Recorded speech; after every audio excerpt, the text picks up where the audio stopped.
الحمساوية شعار الدياثة في الوطن العربي طول عمرهم الحمساوية.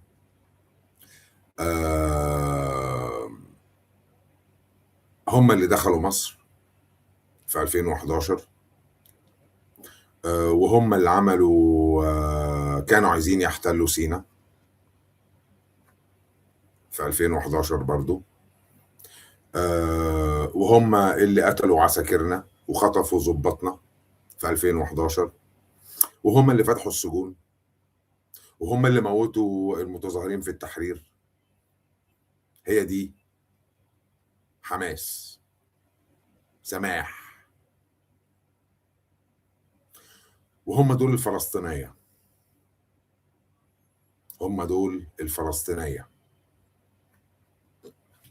والسوريين أسوأ وأسوأ اللي موجودين عندي في مصر، أسوأ وأسوأ.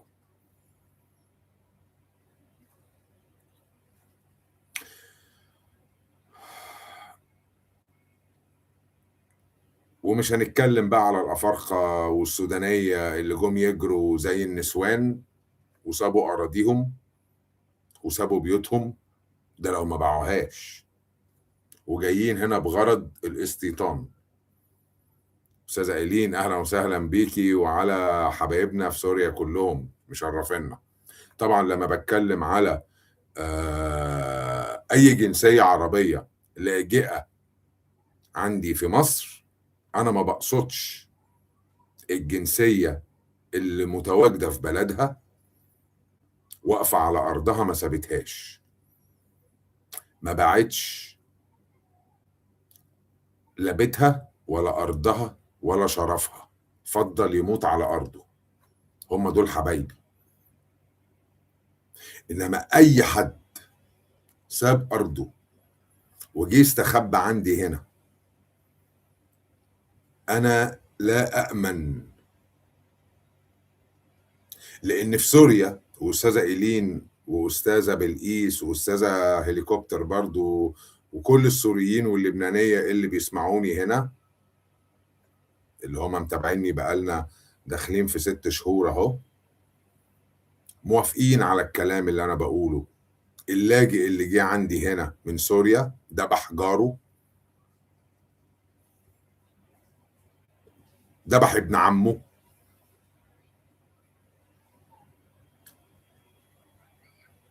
حرق بيوت جيرانه وسرقهم.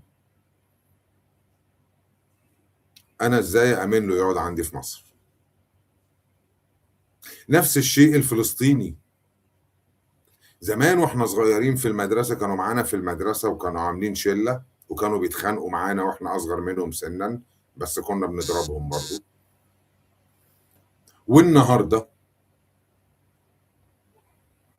بدل ما يرجعوا بلادهم يحرروها، طالما هم كده عتاولة ويعرفوا يتخانقوا، طالما انت عتاولة كده وبلطجي وتعرف تتخانق، مش هقول لك روح اتخانق مع العسكري اللي ماسك رشاش، لا، روح اضرب المستوطن اللي بيدي مراتك واختك وبنت عمك وبنت عمتك بالجزمة وبيرفع علمه على بيتك وارضك.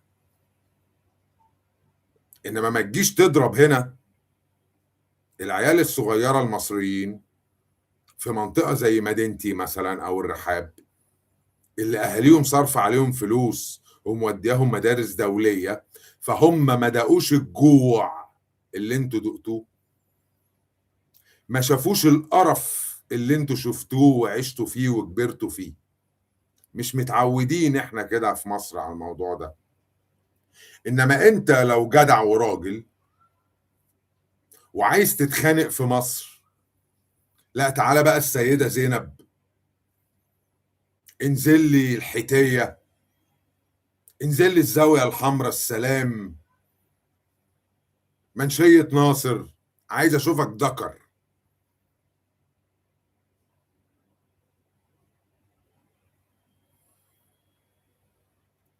اه والله يا استاذة ايلين، يعني كمية قذارة، اذا كانت سوريا، اذا كانت اليمن، اذا كانت فلسطين، اذا كانت حتى لبنان رمت علينا زبالتها.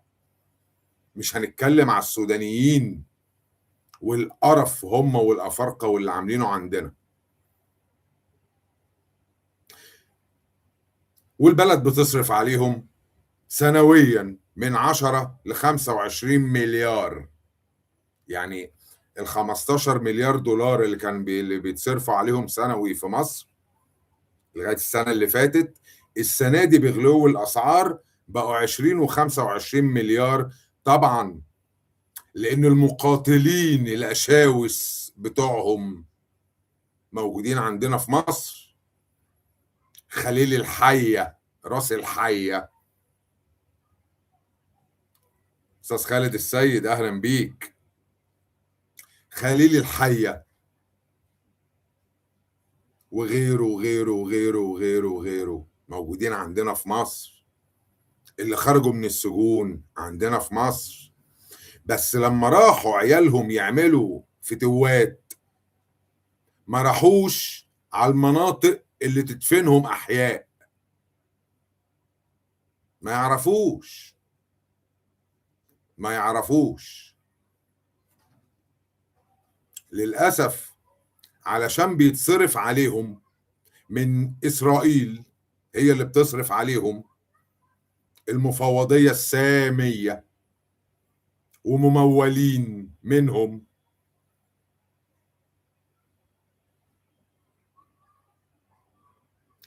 اه والله يا استاذه ايلين انا فاهم ده، لولا مصر كان زمانهم مرميين في الخيام على الحدود كلهم، عراقي يمني سوري لبناني فلسطيني ليبي.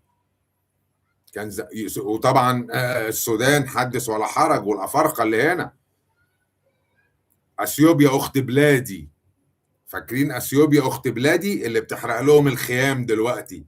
اثيوبيا اخت بلادي بتحرق الخيام بتاعت السودانيين اللاجئين. فانا زي ما قلت كده في الفيديو، طالما انا يا مصر يا حكومه بصرف المليارات دي كلها على لاجئين خونت ارضهم، خونت عرضهم، خونت بلادهم، خونت اهلهم، خونت جيرانهم، خونت المحتلين كمان. يعني هم خانوا كمان المحتل، هم خانوا المحتل. يعني 7 اكتوبر دي المفروض كانت تبقى تمثيليه، فهم جودوا من عندهم، قاموا واخدين لهم كام واحد اسير، انما ده ما كانش متفق عليه، ما كانش متفق عليه. فدلوقتي ايه اللي بيحصل؟ دوروا لهم المذبحه. فانت خنت كل قرايبك، خنت كل جيرانك واهلك، وهنا النهارده في مصر انا عارف انك بتخوني. الله اعلم الحكومه ساكته عليك ليه، بس انا اللي يهمني اللي ظاهر لي. فانا كفي زغرت على ودنك يا سوداني ويا سوري ويا يمني مرتين ثلاثه. كفي زغرت عليك يا سوداني ويا سوري ويا يمني مرتين ثلاثه.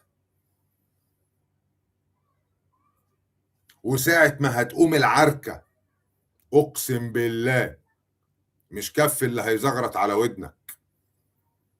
ومش هذبحك زي النعجة ولا الخروف عشان الخروف ذكر وانت مش ذكر، انا هذبحك زي كلب الشارع اللي ملوش لازمة. على الاقل الكلب، كلب الشارع المسعور، لان الكلب وفي عنك، الكلب وفي عنك. فزي الكلب المسعور انا هذبحك في الشارع يوم ما هتقوم العركة. والعركة قربت، واللي يراجع الفيديوهات بتاعتي على يوتيوب او على التيك توك انا حالفها ملكوش دفنة في مصر يا لاجئين، اقسم بالله مالكوا دفنة في مصر. هنفرمكوا وهنرميكوا للسمك، ده اللي هيحصل. انما الذكر فيكوا، الذكر لان انتوا ما فيكوش ذكر ينزل يبلطج على منطقة فيها ناس مخربشه، مش في مدينتي والرحاب، مش في مدينتي والرحاب اللي فيها كلها ناس ولاد ناس ومعاهم فلوس وعيالهم بيروحوا مدارس دوليه. ما شافوش العيشه القرف والزفت اللي انتوا عايشينه، اللي انتوا جايين منه. ما شافوش دول، ما عاشوش زي ما انتوا ما عشتوا. فلسه هم ولاد ناس.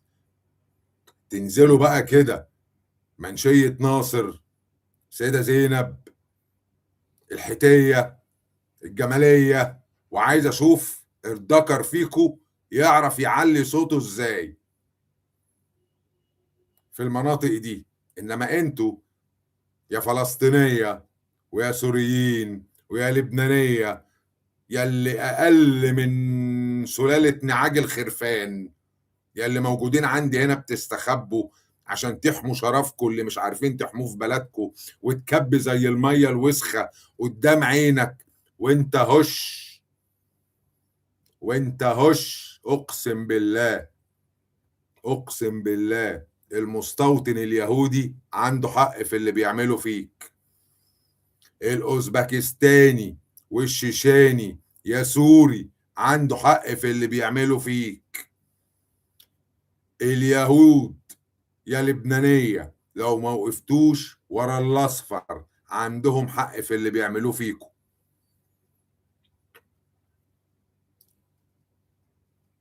انت مش سبت ارضك جاي تاخد ارض انا؟ ده عند ماما يلا، ده عند ماما يلا. الله اعلم الحكومة ساكتة عليكم ليه لغاية دلوقتي، بس خلاص كبركم معانا نص تسعة. من نص تسعة وطالع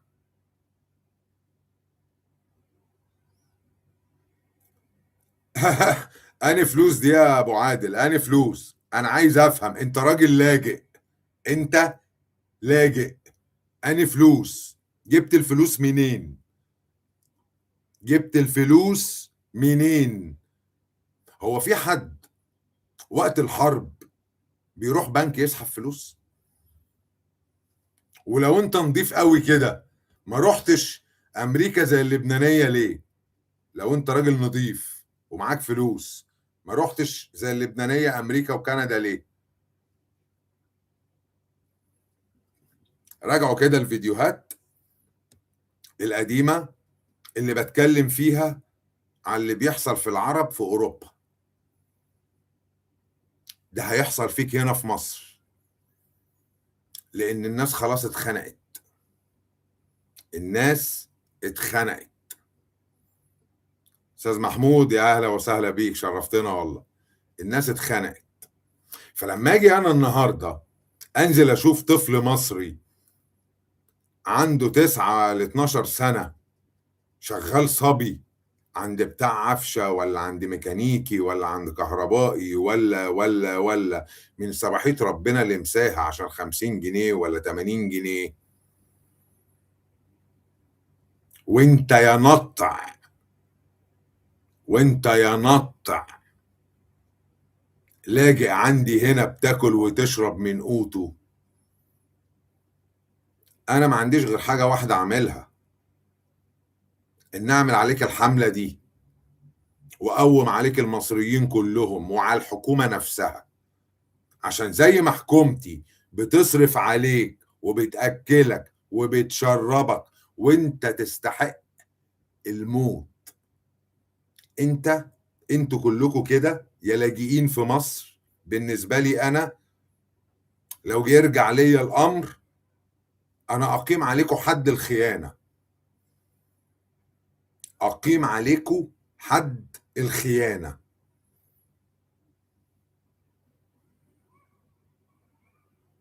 عشان انت خاين. وعقوبه الخاين ايه؟ الاعدام.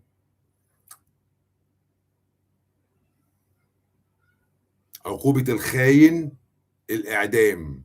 فلو الامر بايدي انا هقيم عليك حد الخيانه، انك خنت بلدك وارضك واهلك وجيت على هنا. اذا كنت سوداني فالبرهان بيقول لك السودان محتاجه لك، ارجع.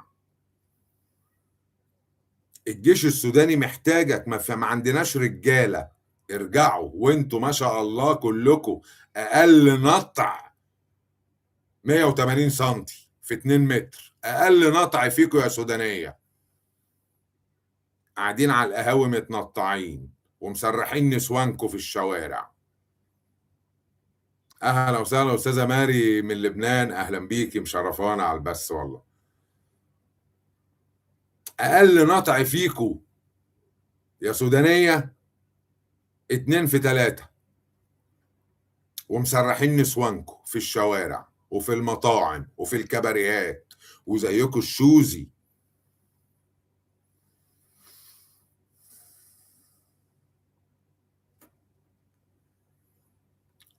أستاذ حسن والله العظيم قتلوا 300 ألف عسكري وضابط سوري، يقسم لك بالله كانت التوابيت بالمئات تصل لدفنها، الله يساعدنا. هقول لحضرتك ايه، مع يعني من الاول هي غلطتكم، ما هو احنا كمان اتقتل من عندنا ضباط كتير وعساكر كتير اتقتلوا من عندنا، بس احنا ما وقفناش نتفرج. احنا ما وقفناش نتفرج. احنا ما وقفناش نتفرج. ما هو الشعب اللي يقف يتفرج على رجالته وهي بتموت، هم كمان يستحقوا الموت. الشعب اللي يقف يتفرج على جيشه بيموت وهو مستخبي زي المرة، الشعب اللي يقف يتفرج على جيشه وهو بيموت وهو مستخبي زي المرة عندي، يستحق الموت ويستحق الحرق.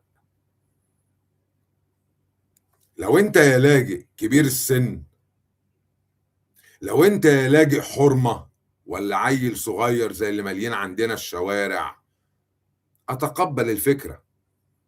انما لما تكون شحط زي الباب،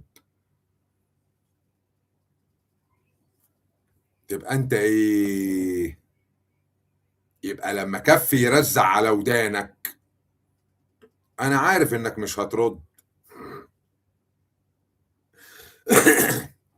لما كف يرزع على ودنك، انا عارف انك مش هترد يا لاجئ، لان انت لو عندك نخوة انت ما كانش زمانك عندي في مصر. الخلايجة بيتضربوا وماليين الغردقة والساحل وشرم الشيخ، ماليين الغردقة والساحل وشرم الشيخ وبيتضربوا. العائلات المالكة عندي هنا في الساحل، في العلمين وغيره وغيره وغيره وغيره. مين اللي هيدافع عن الأراضي دي؟ مين اللي هيدافع عن البلاد دي؟ إنما العيل الصغير اللي أنا بتكلم عنه في الفيديو بتاع النهاردة الصبح ده أرجل من 100 شنب من عينتكم، أرجل من 100 شنب من عينتكم. نازل يشتغل عشان يجيب لأمه ولا أبوه 70 80 جنيه، في حين إن رئيس الوزراء بتاعنا الله ما يوريه يوم حلو، الله ما يوريه يوم حلو ويجيب ويحط عليه. حد فيكم يا خلايجة يعرف يقول كده على رئيس الوزراء بتاعه؟ حد فيكم يا شوزي يعرف يقول كده الأحمر الشرج بتاعكم؟ ربنا يجيب ويحط عليك يا مدبولي، بحق العيال الصغيرة اللي متبهدلة دي في درجة حرارة 50 و60 درجة في عز الظهر، من سبحية ربنا لمساها الواد بيشتغل 12 ساعة ما بيونش عشان يرجع لابوه ب 70 و80 جنيه، في حين ان حكومتي بتصرف على اللاجئ 15 مليار دولار متوسط. طبعا انا كنت بشجع العيال وبقول لهم برافو عليكم، المهنة مهمة جدا والمهن دي مطلوبة، بس انتوا لازم تخشوا المدرسة وتتعلموها. بس عيال زي دي هيعرفوا يروحوا مدارس بعد كده طول ما هم اهاليهم لسه محتاجين شغلهم؟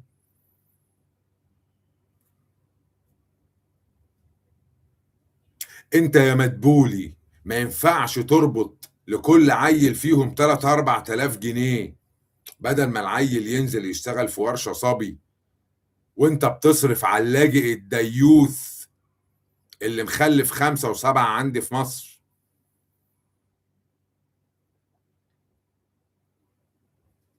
بتصرف يا مدبولي على اللاجئ الديوث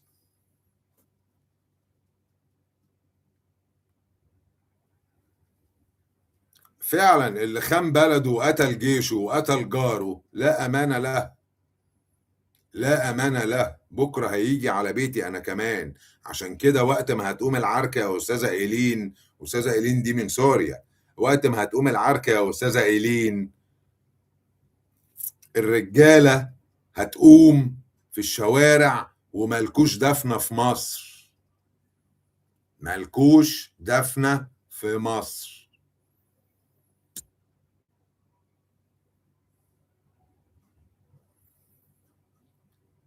فانت فين يا مزبولي؟ فينك من العيال دي؟